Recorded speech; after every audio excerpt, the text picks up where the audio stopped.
Ողջույն, Բուն TV եթերում գիտության մարդիկ հաղորդաշարն է եւ իմ հյուրն այսօր Նաիրա Սահակյանն է։ Նաիրա, շնորհակալ եմ հարցազրույցի հրավերն ընդունելու համար։ Շնորհակալ եմ հրավերի համար։ Նաիրա, ձեր կարիերան սկսվեց արևելագիտության ֆակուլտետից, ավելի կոնկրետ արաբագիտության ամբիոնից։ Հիշում եք պատմությունը եւ մասնավորապես արևելագիտությունը, արաբագիտությունը ձեզ ինչպես սկսեցին հետաքրքրել։ Իրականում արաբագիտությունը ինձ հետաքրքրել է այնքանով, որ ավագ քույրս պատմության ֆակուլտետում էր սովորում եւ երբ որ քննություններին էր պատրաստվում, արաբական մերձավոր արևելքի պատմության դասերը բարձրաձայն կարդալով էր սովորում եւ այդ երկար անունները ինձ շատ գրավիչ էին թվում։ Եվ այդպես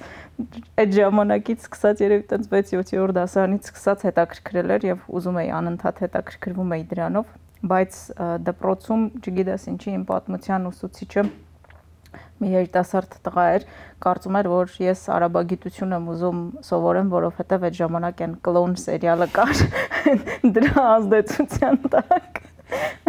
Այդպես էլ ինքը չհավատաց, որ կլոնի ազդեցությունը չէր։ Իսկ որ քուրիկը քննությունները պարապում էր այդ երկար անուններն ասում էր, դուք գնում եք իրեն ինչ-որ հարցեր տալիս կամ լսածների հիման վրա փորձում գտնել ինչ-որ բաներ, կարդալ, ինֆորմացիա հավաքել, կարդալու առումով այո, տենց շատ հարցեր չէի տալիս, որովհետև չէի ուզում խանգարել, շատ տրամադրված կարդում էր ինքը, բայց հա, իհարկե փորձում է ինչ-որ բաներ կարդալ, հասկանալ ովքեր են այս մարդիկ, ինչի են իրենց անունները այդքան երկար, ու այդ ժամանակ չէի պատկերացնում, որ այդ անվան ամեն մի մասնիկը իր իմաստը ունի, Բն, Իբն եւ այլն, այդպես շատ գրավիչ անուններ էին, այդպես սկսվեց արաբագիտության հանդեպ հետաքրքրվածությունս։ Իսկ կհիշեք 1-2 անուն, որ շատ են տպավորել, մինչև հիմա այդ անունները հիշում եք։ Հենց թե որ անուններն են եղել են ժամանակ չեմ կարող հիշել, բայց օրինակ Մոհամմադ իբն Աբդել Վահաբ եւ նմանատիպ բազմաթիվ անուններ կան, որոնք բավականին երկար են, ու սա ընդ որում ես կարճ տարբերակ ասացի, եթե ավելացնում եք նաեւ ցեղի անունները, շատ ավելի երկար է ստացվում։ Իսկ այդ ուսուցչին հետո հանդիպելու հնարավորություն եղավ, որ դուք համոզեիք, որ չէ, ամեն դեպքում սերիալը չէր, ջոբսս։ Երբ որ արդեն եկաք արևելագիտության ֆակուլտետ, սովորում էիք, հիշում եք ոնց եղավ, որ հենց գիտական գործունեությունը ձեզ սկսեց հետաքրքրել, դա բակալավրում էր, թե ավելի ուշ օրինակ մագիստրատուրայում սովորելու տարիներին։ Շատ բարդ հարց եք տալիս, որովհետև այդ պահը իրականում չեմ կարող, հստակ չեմ հիշում, թե երբ այդպես ստացվեց, բայց բակալավրում, երբ որ պետք է ընտրեինք ուղղությունները, այն ժամանակ մի քիչ համակարգը ուրիշ էր եւ երրորդ կուրսում մենք հնարավորություն ունեինք ուղղություններ ընտրել եւ այդ ուղղություններից մեկը իսլամագիտությունն էր, կար այնտեղ նաեւ եբրայագիտություն եւ այլն։ Ես իսլամագիտություն ընտրեցի եւ այդ ժամանակից սկսած հետաքրքրվածությունը ավելի շատ կրոնին էր վերաբերում։ Ինչի եմ սա ասում, որովհետեւ մեր ֆակուլտետում, երբ որ մարդիկ սովորում են, շատերին թվում է, թե դա լեզվի կուրսեր են։ Միայն արաբերենի ինչ-որ կուրսեր են անցնում, իրականում այդպես չի, ֆակուլտետը շատ ավելի լայն է եւ իսլամագիտության բլոկը բավականին ուժեղ է այնտեղ, ուժեղ ասելով նկատի չունեմ միայն Հայաստանում, դասական իսլամագիտության առումով բավականին ուժեղ կադրեր կան եւ այս ժամանակից սկսած ընտրությունս դեպի իսլամագիտություն եւ գիտություն արել է ես տեյության, բայց երևի հիմնական ազդեցությունը, որ այդ ընտրության վերջնականացման վրա տեղի ունեցավ, մի անգամ ես բոլորովին այլ ոլորտում էի աշխատում մագիստրատուրայի ընթացքում, մի անգամ զանգ ստացա մեր դասախոսներից, հիմա ավագ գործընկերներից մեկից եւ պարոն Քոչարյանը ասաց Հովհաննիսյան Դավիթը, լսած կլինեք Բուն TV-ում իսլամագիտության մեծ շարք ունի, որը ի դեպ կարելի է անընդհատ լսել, Հովհաննիսյան Դավիթն ուզում է քեզ հետ խոսել։ Այդպես գնացի Հովհաննիսյան Դավիթի կենտրոն, այդ կենտրոնը հենց Հովհաննիսյան Դավիթի կենտրոնն ենք ասում, եւ ինքը առաջարկեց աշխատանք, ես միանշանակ համաձայնեցի, որովհետեւ համալսարանը ի վերջո նորից գալիս աշխատելու, եւ այդ ժամանակից սկսած արդեն համալսարանի հետ կապս բաց չթողեցի։ Հետագայում ինչ որ աշխատանքների առաջարկներ եղան, որոնք աշխատավարձի առումով շատ ավելի գրավիչ էին, բայց ասացի, չէ, չեմ ուզում, ես այստեղ եմ ուզում մնալ։ Ավելի հետազոտական աշխատանքներ եւ հենց իսլամագիտության ուղղությամբ հետազոտություններ անում։ Ձեր ասպիրանտական առաջին կրթությունը կարծեմ Սանկտ Պետերբուրգում եք ստացել, ինչպես գնացիք այնտեղ դիսերտացիան, ինչ թեմայով էր, ինչ էիք հետազոտում։ Իրականում ոչ թե առաջին ու երկրորդի հարցը, այլ ես իմ ասպիրանտուրան կամ դոկտորանտուրան կարելի ասել, սկսել եմ Սանկտ Պետերբուրգում, Եվրոպական համալսարանում Պետերբուրգի, հետո շարունակել եմ Ամստերդամի համալսարանում, այսինքն ինքը մի ասպիրանտուրայի մասին է խոսքը։ Այդ ժամանակ ես ԵՊՀ-ում եւս ասպիրանտ էի, բայց որոշել էի, որ այնուամենայնիվ կարիք ունեմ դրսում կրթություն ստանալու եւ տարբերակներ մի քանիսը կային, այն ժամանակ CEU-ն էր տարբերակը, Կենտրոնական Եվրոպական համալսարան, կարծեմ հայերենով, մեկ այլ տարբերակ էր Եվրոպական համալսարանն էր Պետերբուրգի, որը բավականին լուրջ անուն էր հանել երիտասարդ համալսարանների շարքում եւ այնտեղ հայտարարվեց մի կրթաթոշակ, որը վերաբերվում էր Հյուսիսային Կովկասի մուսուլմանների ուսումնասիրությանը։ Ես էլ այդ շրջանում զբաղվում էի իսլամական պետության հետ կապված հետազոտություններով եւ այնտեղ մի բլոկ կար, Կովկասի վիլայեթ էին իրենք հռչակել եւ հենց այդ ուսումնասիրությունն էր, որ ինձ գրավել էր եւ սկսեցի մտածել արդյոք արժի դիմել թե չէ, այդպես որոշեցի, որ միանշանակ կարելի է։ Դիմումը հետեւյալ կերպ ստացվեց, իրականում բավականին հեշտ ստացվեց, ինչու որովհետեւ ես կապվեցի պոտենցիալ ղեկավարի հետ, Բուստանով Ալֆրեդ Բուստանովի հետ, Սիբիրի թաթարներից է, ինքը ինձ ուղարկեց մի բավականին մեծ պոեմ արաբերենով, սուֆիական։ Ձեր սիրած երկար բառերով, հա։ Երկար բառերով, շատ բան հետաքրքիր ձևակերպումներով եւ խնդրեց թարգմանել եւ հետ ուղարկել։ Ես թարգմանեցի դա անգլերեն, բայց նաեւ բան արեցի, անոտացիա արեցի, այսինքն մեկնաբանություններով հետ ուղարկեցի, դրանից հետո ասեց թե արի Պետերբուրգ։ Իսկ ինչու հատկապես պոեմը թարգմանելու միջոցով ոնց որ այդ ստուգեց, հա։ Տեսեք, ինքը կրոնական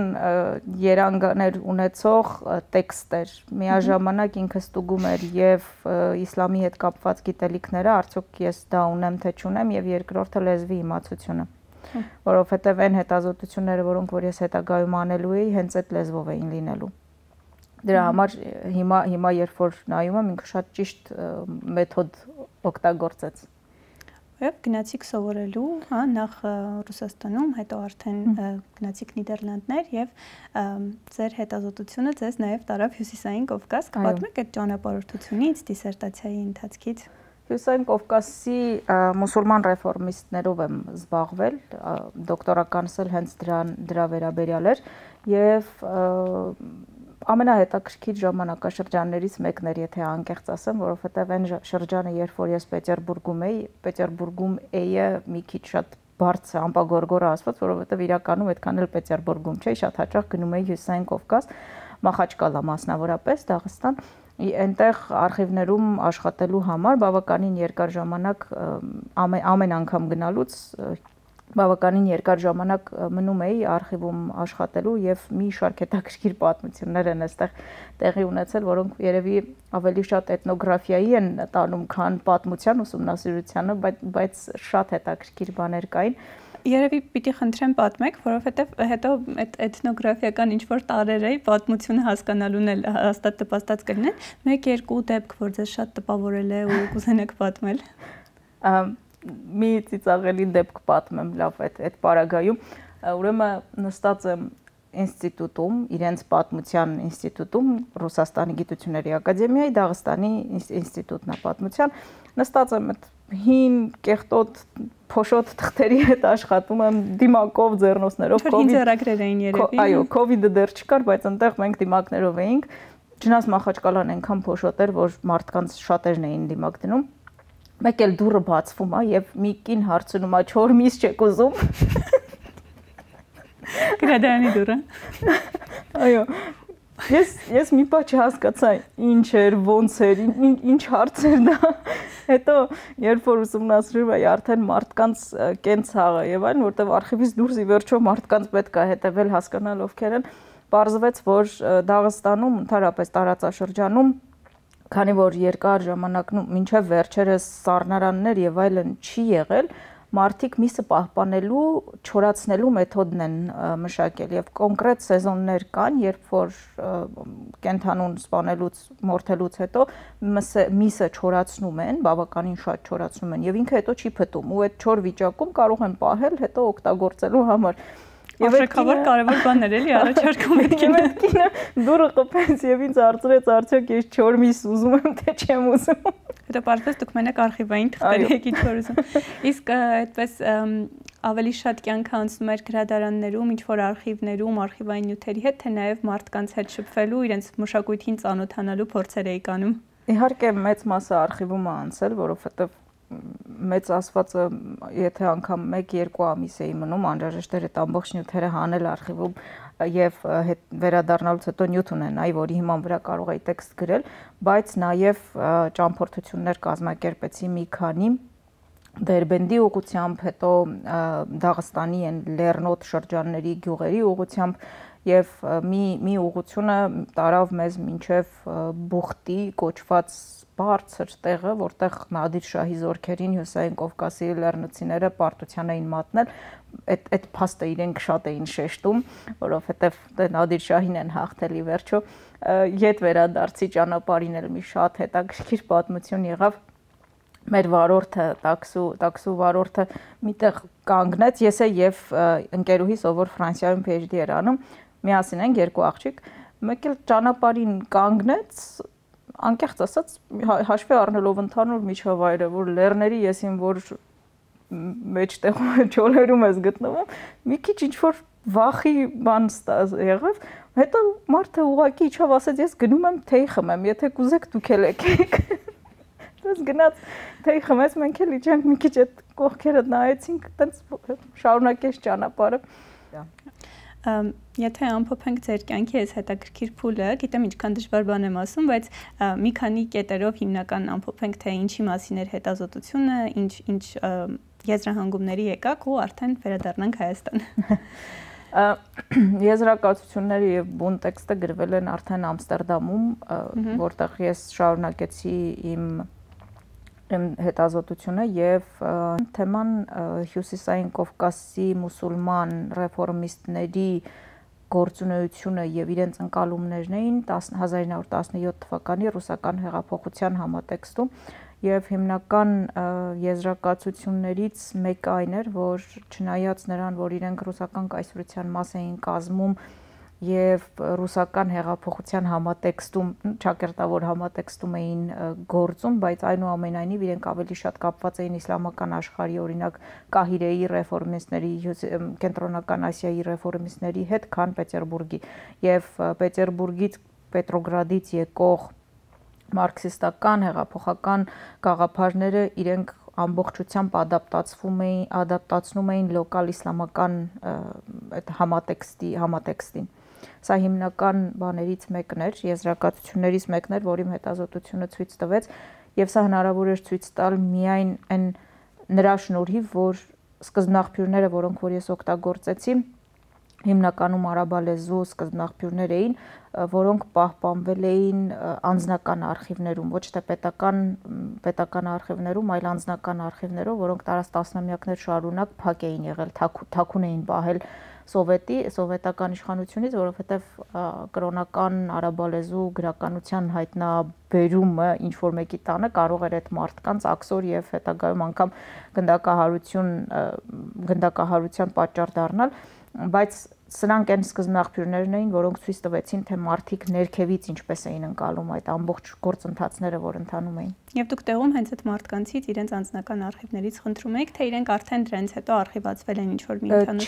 չէին արխիվացվել ամբողջությամբ, մասամբ էին արխիվացվել, տեղի կոլեգա ընկերների եւ նրանց ընկերների միջնորդությամբ կարելի է ասել, օրինակ մի արխիվ կար, որը չափազանց կարևոր նշանակություն ուներ, Ալի Ալ-Ղումուկի կամ Կայաևի անձնական գրադարանն էր, որը նա իր ձերբակալության ժամանակ, ուրեմն 1938 թվականին սովետական իշխանությունը գալիս է Կայաևին երկրորդ անգամ ձերբակալելու եւ աքսորելու եւ նա լաք լեզվով, որպեսզի չհասկացվի մյուսների այս ձերբակալողների կողմից չհասկացվի, իր կնոջը ասում է, որ պետք է թաքցնել ձեռագրերը եւ կինը կեղծ պատ է շարել տալիս իրենց նկուղում եւ ամբողջ գրադարանը թաքցնում է այս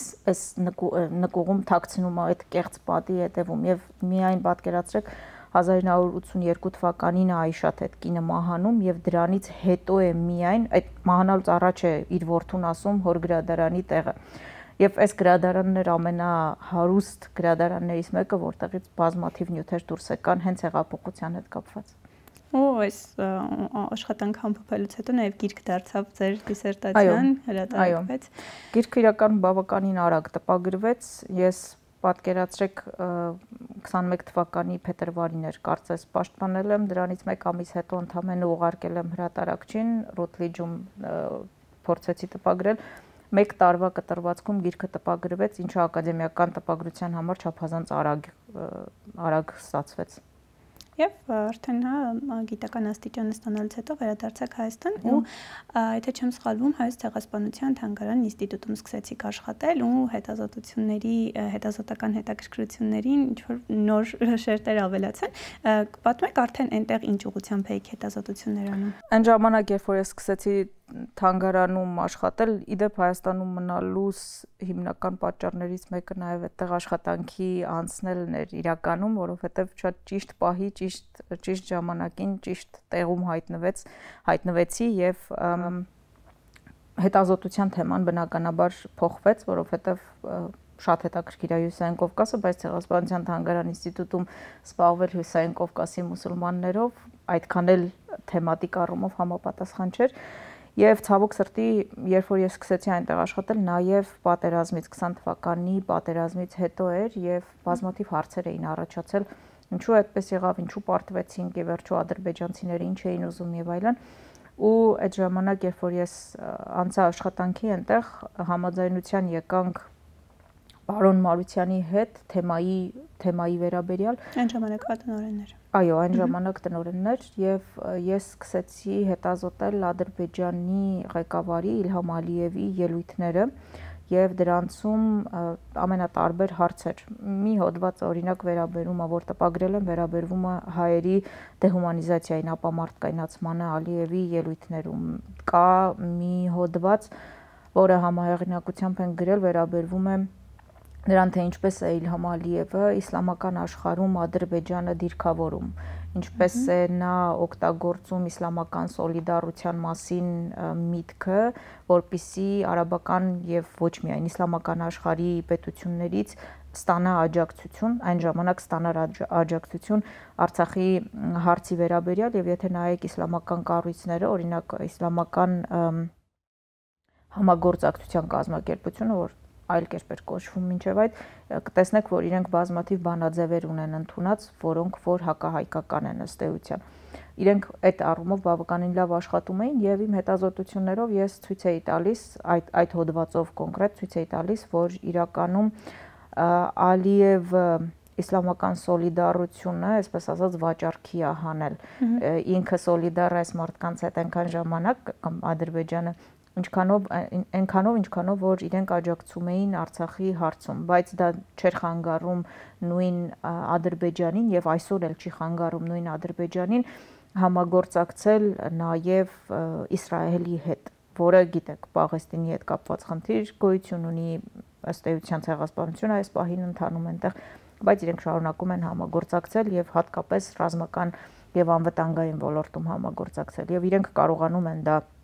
շատ լավ մանևրել այդ դաշտում, հոդվածը նաև դրան էր վերաբերում։ Առհասարակ, մինչև հիմա ձեր հետազոտությունների մի զգալի հատված հենց խոսույթի ուսումնասիրությանն է վերաբերում, այսինքն դուք Հայաստանի, Թուրքիայի, Ադրբեջանի առաջնորդների խոսույթի ուսումնասիրությամբ Արցախյան հակամարտությունը փորձում եք նոր ռակուրսներից ուսումնասիրել ու շատ հետաքրքիր է, թե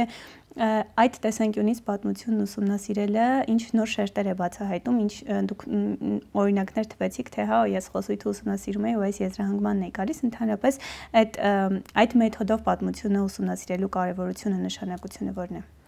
Տեսեք, Ադրբեջանի պարագայում ուսումնասիրությունները Հայաստանից միշտ չի, որ հնարավոր է անել դասական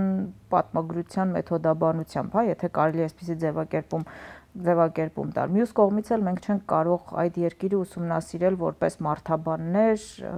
եւ սոցիոլոգներ եւ այլն,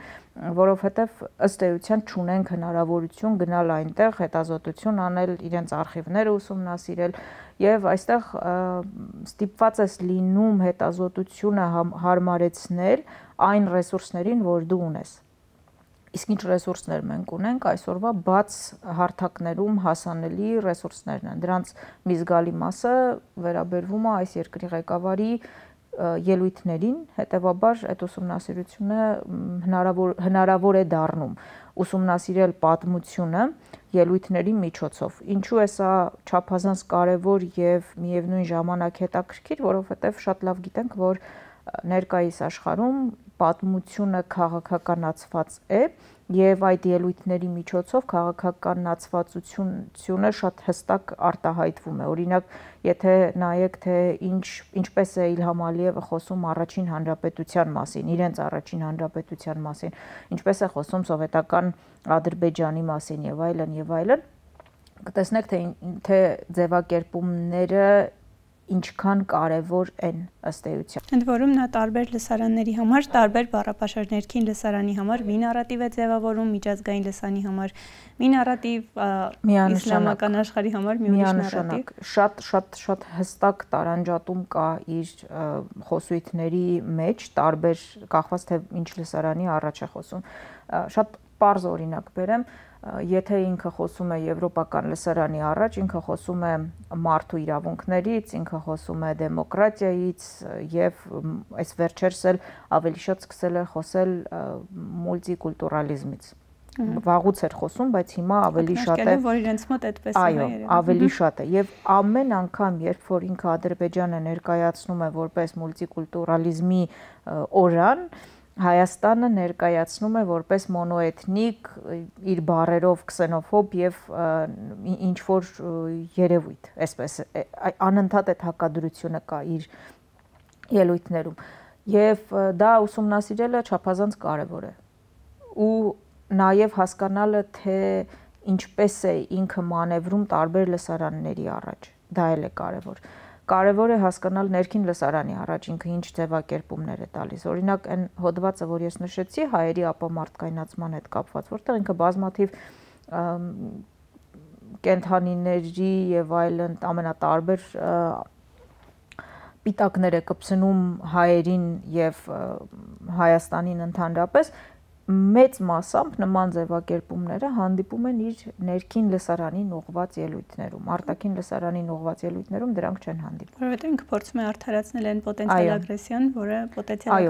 կուզենա։ Եվ պատահական չի, որ Բաքվում մարդիկ դուրս են գալիս եւ ասում են պատերազմ սկսիր։ Ի վերջո 20 թվականից առաջ նման բան եղավ։ Անգամ եթե 10 հոգի է դուրս գալիս եւ ասում պատերազմ սկսիր, իսկ Բաքվում բավականին մեծ թվով մարդիկ էին դուրս եկել պատերազմ պահանջում։ Դա խոսում է նրա մասին, որ այդ մարդկանց մտածելակերպում ուղեղում դրված էր հակահայկականությունը եւ ցավոք սրտի այսօր էլ նույն ձևով շարունակվում է։ Այս պահին ամերիկյան համալսարանում եք հետազոտություններ իրականացնում եւ նաեւ դասավանդում։ Կուզեմ խոսենք այն մասին, թե ոնց են հետազոտություններն օգնում դասավանդելուն եւ հակառակ արդյոք դասավանդելն օգնում է հետազոտելուն ու այս երկուսը ոնց են փոխլրացնում իրար ձեր աշխատանքում։ Իրականում այո, փոխլրացնող են իրենք։ Իհարկե երբեմն երբ որ անընդհատ ստիպված ես լինում ուսանողների աշխատանքները գնահատել կեսամյակի վերջին սկսում ես հոգնել, բայց իրականում ամբողջ ընթացքում բավականին շատ բան ես սովորում։ Դու միայն չես գիտելիքը կիսում ուսանողների հետ, դու նաև ինքդ սովորում ես։ Ամեն դասից առաջ նման դաս չկա, անգամ եթե թեման ինձ շատ ծանոթ է, միևնույն է, ինչ որ բան կարդում ես լսարան մտնելուց առաջ, փորձում ես թարմացնել, փորձում ես վերջին շրջանի տպագրված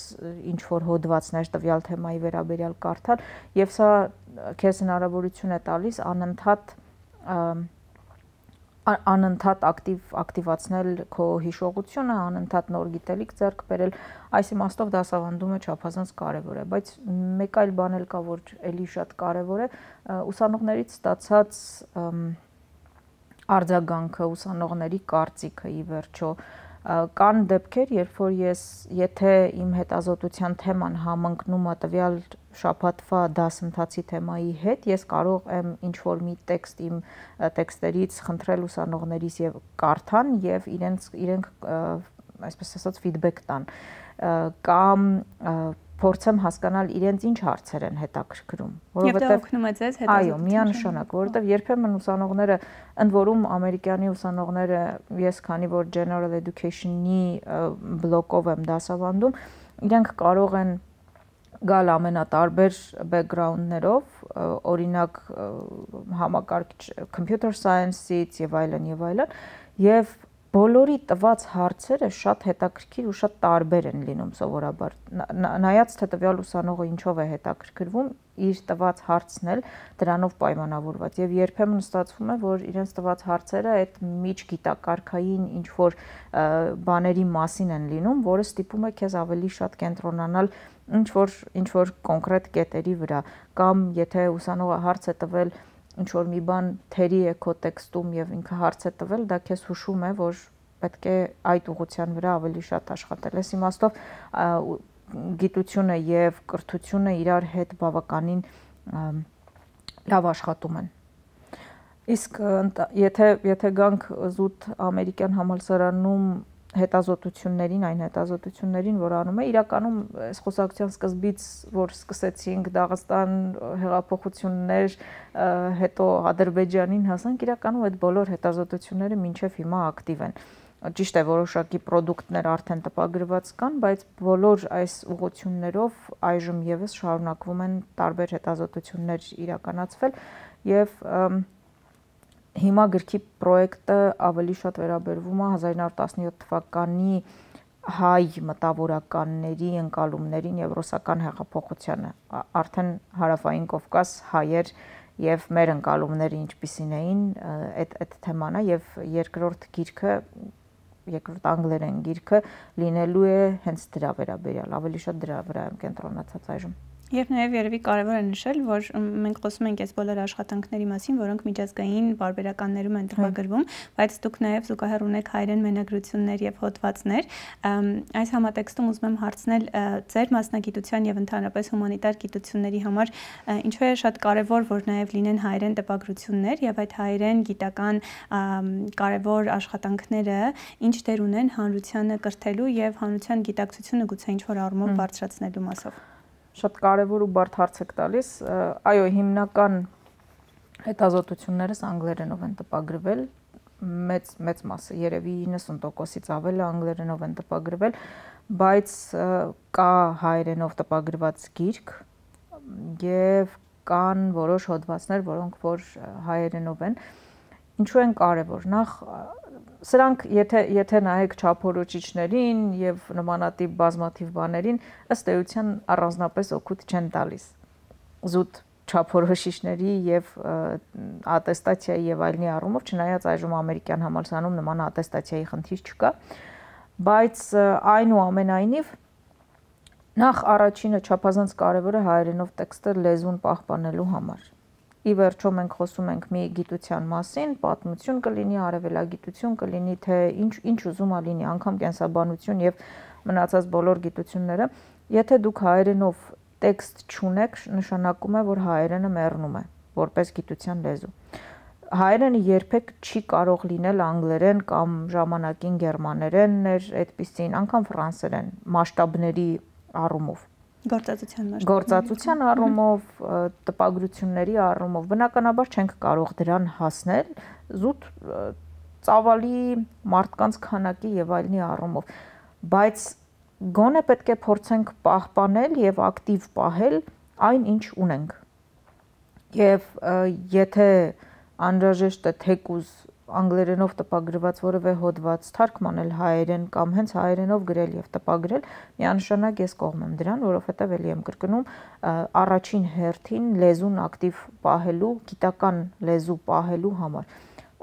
Շատ բարդ է լինում երբեմն հայերեն ինչ-որ բան թարգմանելը, որովհետեւ եզրերը չգիտես, երբեմն պետք է հորինես,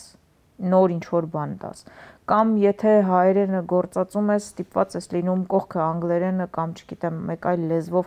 բացատրությունը կամ ավելի տարածված երևույթը նշել։ Օրինակ մենք այս խոսակցության ընթացքում նշեցինք դիսկուրս, նշեցինք խոսույթ, նշեցինք դեհումանիզացիա, ապա մարդկայնացում, տեսեք բոլորը ակտիվ կիրառվում են, բայց իրենց երկուսն են դրանցից հայերեն, խոսույթ եւ ապա մարդկայնացում, իսկ մյուս երկուսը դեհումանիզացիան եւ դիսկուրսը հայերեն չեն։ Կարող են հայերեն համարվել, բայց անընդհատ պետք է պահել, պուրիտանություն չեմ անում լեզվի։ Չափազանց կարևոր է ուղղակի հայերենով նման բառերը ունենալ եւ դրանք գործածելը։ Լեզվի առումով առաջին կետը, որ ուզում էի նշեի, երկրորդ չափազանց կարևոր կետը ի վերջո մեր ուսանողները մեղք են։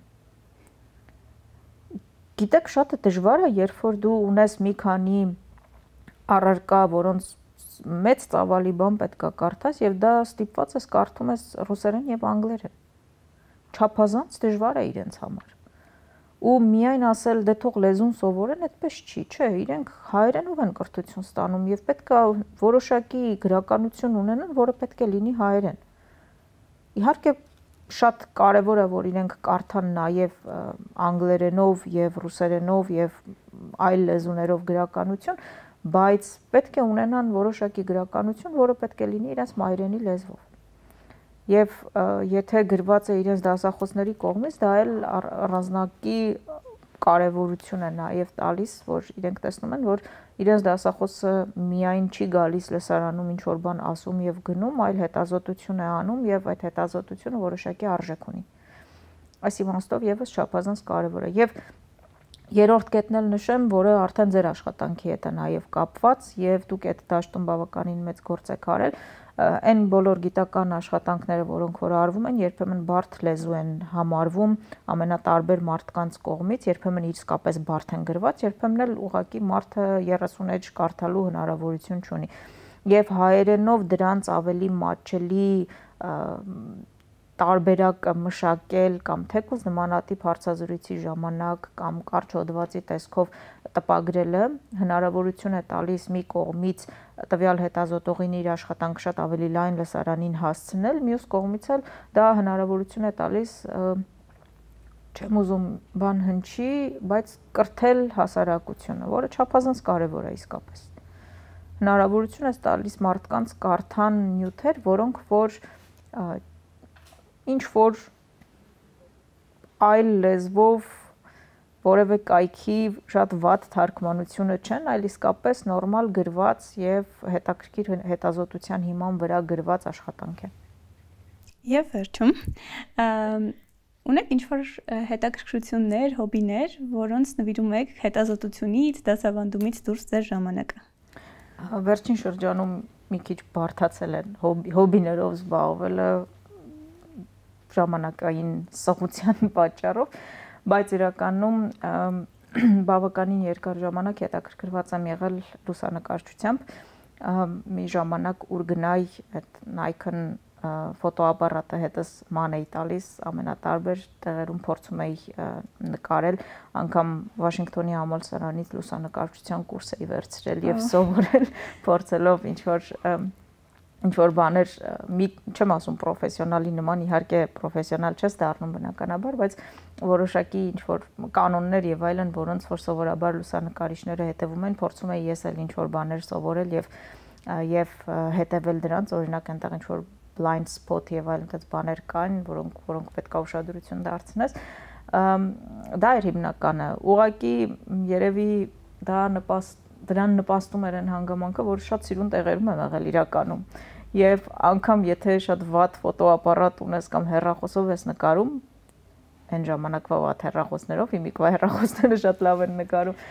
կարող էի այնպիսի կադրեր անել, որոնք որ իսկապես շատ սիրուն էին, որովհետև տեղն էր շատ սիրուն։ Եվ այս իմաստով լուսանկարչություններ, որ գրավիչ երևույթ էր եւ միշտ փորձում էի ինչ-որ բաներ սովորել, ժամանակ տրամադրել, երբեմն ճամփորդել հենց լուսանկարելու համար, այդ շատ հետաքրքիր դրվագներ կան։ Իսկ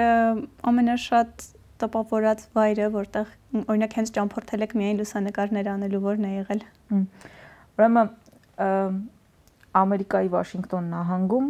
ընդհանրապես այդ նահանգը կոչվում է մշտադալար նահանգ, որովհետև ինքը շատ կանաչ նահանգ է, շատ։ Եթե քարտեզի վրա նայեք, կտեսնեք ուրեմն Կանադայի սահմանին կիցը։